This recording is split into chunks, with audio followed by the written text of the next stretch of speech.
అందమైన కుందనాల బొమ్మరా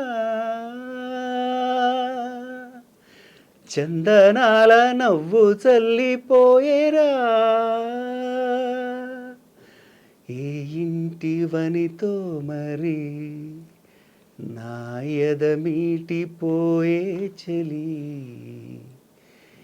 ఏ చోట ఉందో మరి నా ప్రియమైన సుందరి అందమైన కుందనాల బొమ్మరా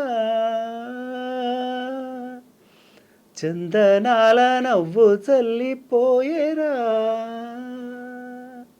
సూపర్ సార్. అంటే మీ పాటల్లో సాకీలు బాగుంటాయి. అంటే మొట్టమొదటిసారి సాకీని కూడా ఓన్ చేసుకున్న సాంగ్ ఇదే అని చెప్పొచ్చు. సో ఇందులో నాకు ఒక డౌట్ సార్ లిరిక్స్ పైన. దీంట్లో అనుకోకుండానే నేను చూశాను ఆమెను అన్న తర్వాత అదొకసారి ఆ లైన్ పాడరా, నేను చెప్తాను. అనుకోకుండానే నేను చూశాను ఆమెను ఆపే వీళ్ళేక ఆమెతో పాటు నా మనసును. ఈ లిరిక్ ఉంది కదా సార్, అంటే నాకు నేను డౌట్తో అడుగుతున్నాను.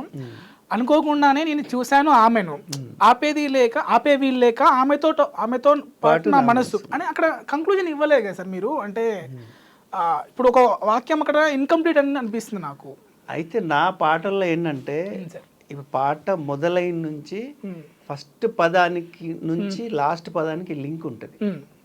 ఇప్పుడు అనుకోకుండానే నేను చూశాను ఆమెను, ఆపే వీళ్ళేక ఆమెతో పాటు నా మనసును అంటే నేను ఆన్సర్ ముందు ఇచ్చేసాను.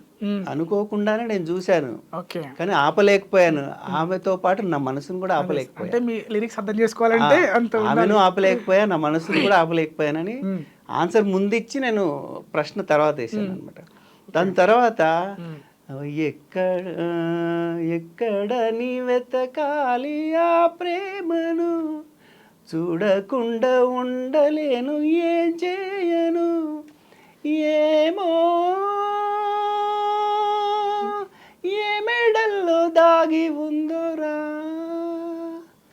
సూపర్. అంటే సడన్గా చూశాను, అప్పుడే ప్రేమ అయిపోయింది అమ్మాయి మీద, నా మనసు కూడా ఆమెతో పాటు వెళ్ళిపోయింది. ఇప్పుడు ఎక్కడుందో ఏమో, అసలు ఏ బిల్డింగ్లో ఉందో ఇంత పెద్ద సిటీలో.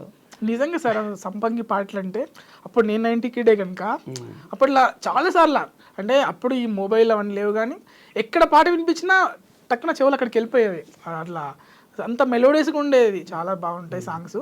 సో ఇదే మూవీలో అన్ని హిట్ సాంగ్సే. అసలు ఈ మూవీ అవకాశం ఎలా వచ్చింది చెప్పే ముందు దీంట్లో ఇంకోటి ప్యాంట్ వేస్తే కానీ తెలియలేదురా అది కూడా, దాని గురించి చెప్పండి సార్. ఎలా లిరిక్స్ ఎలా వచ్చాయి, కంపోజిషన్ ఎలా జరిగింది? అయితే ప్యాంట్ వేస్తే అంటే దీని బిఫోర్ మేము అంటే సబ్జెక్ట్ చేసినప్పుడే నేను గట్టికచలం గారు కూర్చొని మేము కథ ఆయన మనసులో కథ అనుకున్నప్పటి నుంచి ముఖ్యంగా నేను ఆయన కలిసి ఎక్కడ ఏ కేఫ్లో కూర్చున్నా ఎక్కడ కూర్చున్నా దాని గురించి డిస్కస్ చేసేవాళ్ళం. ఈ సీన్ ఎలా ఉంటుంది, ఈ సీన్ ఎలా ఉంటుంది. ఎక్కువ వర్క్ చేసింది నేను ఆ సినిమాకి, ఆయనతో పాటు నేను వర్క్ చేశాను. దాని తర్వాత సానాథ్ రెడ్డి గారు స్క్రీన్ ప్లే అంతా ఆయన చేసుకున్నారు.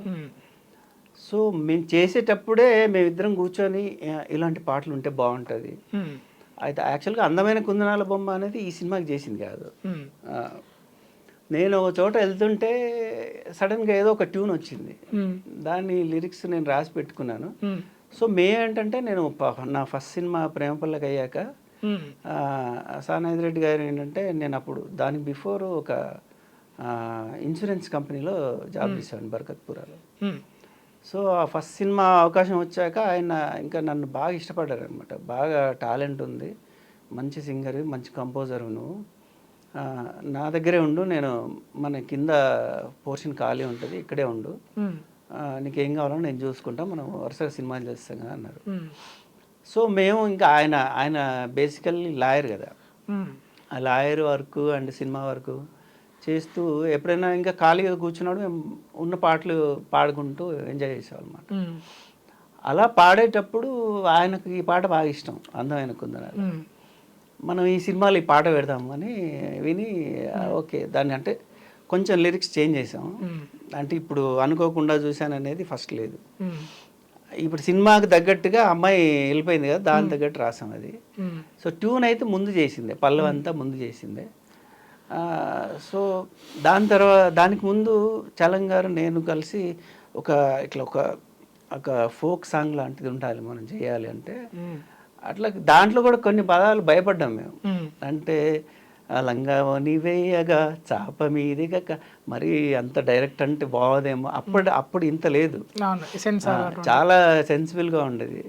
ఇంత డైరెక్ట్ చెప్తే బాగుంటుంది అంటే ఏం కాదు అని చలం గారు ఎంకరేజ్ చేసేవాళ్ళు అనమాట.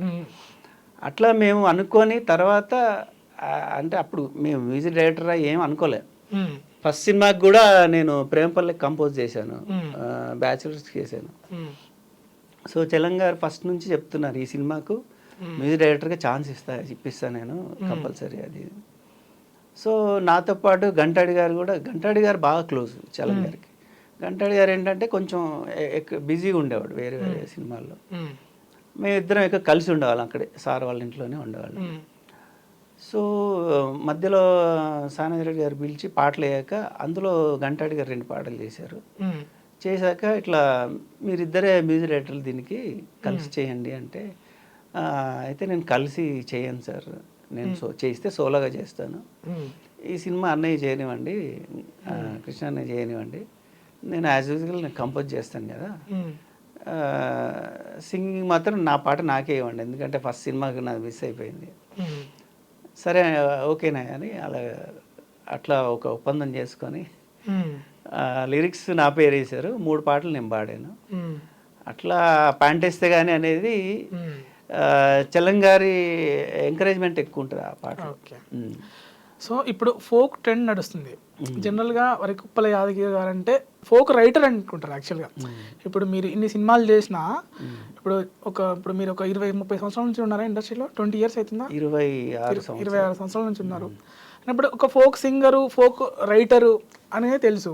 అంటే నిజానికి కూడా అంటే అప్పట్లోనే ఇప్పుడు ప్యాంట్ వేస్తే కానీ ఇలాంటి లిరిక్స్కి ఇప్పుడు, కానీ ఈ ట్రెండ్ అప్పుడే మీరు రాసేసారు, అది ఎప్పుడో మేము అప్పుడే చేసేసారు. సో అలాగనే ఇప్పుడు ఇంకోటి కూడా మీ పాటల్లో మనం మాట్లాడుకున్నాం కదా ఇందాక మాట్లాడుకున్నట్టు, మెలోడీ అనగానే మీ పాటలే గుర్తొచ్చేస్తాయి. సో ఇప్పుడు ఎలా అనిపిస్తుంది మీకు అట్లా ఫోక్ సింగర్గా పిలుస్తా అంటే మీకు ఏమనిపించేది?